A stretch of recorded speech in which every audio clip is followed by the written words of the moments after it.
22 ఇయర్స్‌గా ప్రొడక్షన్ చేస్తున్నారు. కానీ ప్రతి సినిమా ఎప్పుడు కూడా మనకేంటంటే అంతే ప్యాషన్‌గా, అంతే ప్రొఫెషనల్‌గా చేస్తున్నారు. సో, మీకొక డ్రైవింగ్ ఫోర్స్ అంటే ఏం చెప్తారు సార్ దానికి సంబంధించినంత వరకు? అంటే నాకు అదే ఇందాక నువ్వు అడిగిన క్వశ్చన్‌లోనే ప్రతి సినిమాని నేను ముందు ఫైనల్ చేసి రిలీజ్ అవుతుందంటే అది సినిమాని సినిమాలాగే చూస్తాను. హ్మ్. సో, కాబట్టి ఆ సినిమా సక్సెస్ కావాలంటే ఏం చేయాలి అనేదే. హ్మ్. ఒక స్క్రిప్ట్ దగ్గర నుంచి అలాగే ప్రాసెస్ ఉంటది.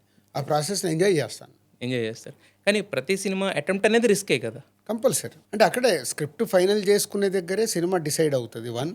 రెండో పాయింట్ ఏందంటే బడ్జెట్ అనుకున్న బడ్జెట్‌ను మించేసి ఓవర్ బడ్జెట్ ఎళ్తున్నప్పుడు రిస్క్ ఫ్యాక్టర్ పెరుగుతూ ఉంటది. పెరుగుతూ ఉంటుంది. మీరు ప్రొడ్యూసర్ కింద ఎస్‌వీసీలో 50 సినిమాలు కంప్లీట్ చేశారు సార్. మళ్ళీ కొత్తగా డీఆర్‌పీ స్టార్ట్ చేశారు. రీజన్ ఏమైనా ఉందా స్పెషల్‌గా DRP? DRP 'Dil Raju' production start చేయడానికి main reason Harshith and Ansitha they want produce films హ్మ్.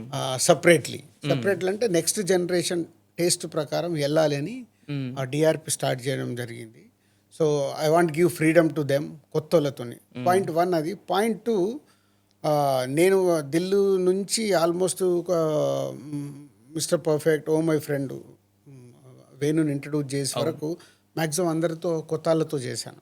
కొత్తాళ్ళతో చేసిన తర్వాత అక్కడి నుంచి ఈ డైరెక్టర్లు రిపీట్ అవ్వడం ఆర్ బయట నుంచి వచ్చే డైరెక్టర్తో సినిమాలు చేయడం అలా షిఫ్ట్ అయిపోయాను. హ్మ్. షిఫ్ట్ అయిపోవడం వల్ల నాకు కొత్త వాళ్ళతో యాక్సెస్ కట్ అయిపోయింది. హ్మ్. చాలామంది నన్ను అప్రోచ్ అవ్వాలనుకుంటారు, కానీ అప్రోచ్కి యాక్సెస్ కట్ అయిపోయింది. హ్మ్.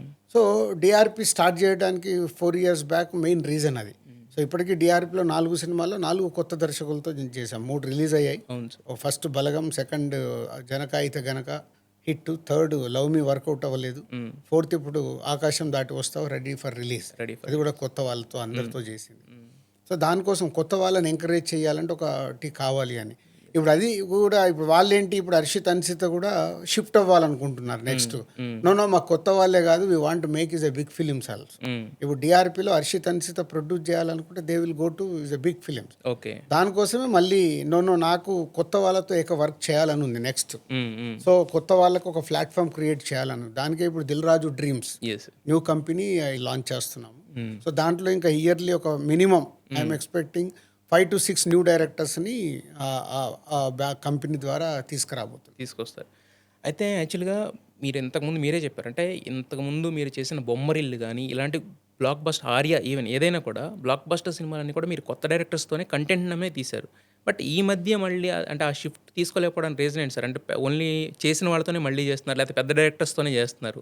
ఈ కొత్త తరాన్ని ఎంకరేజ్ అదే చేయలేకపోవడం చేశాను కదా, గ్యాప్ వచ్చేసింది. హ్మ్. గ్యాప్ ఏంటంటే నేను ఒక్కొక్క సినిమా చేస్తూ అలా గ్రో అయ్యి ఎక్కడో వచ్చి కూర్చున్నాను. హ్మ్. వాళ్ళు కింద ఉన్నారు, హ్మ్. కలవటానికి యాక్సెస్ సెట్ అవ్వట్లేదు. హ్మ్. సో అందుకే ఇప్పుడు మళ్ళీ దిల్ రాజు డ్రీమ్స్ అని కొత్త వాళ్ళకు సినిమా ఇండస్ట్రీలోకి ఎలా రావాలో తెలియదు.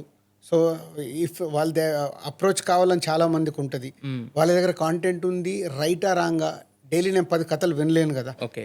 వచ్చేస్తుంది. దానికోసం I'm forming is a total new company, హుహు. New team. యెస్. 10 మంది క్రియేటివ్ టీముని పెట్టాను. హ్మ్.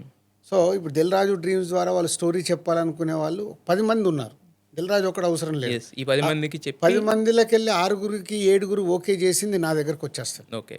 ఫిల్టరేషన్. ఫిల్టరేషన్ అయిపోయింది. గ్రౌండ్ లెవెల్‌లోనే.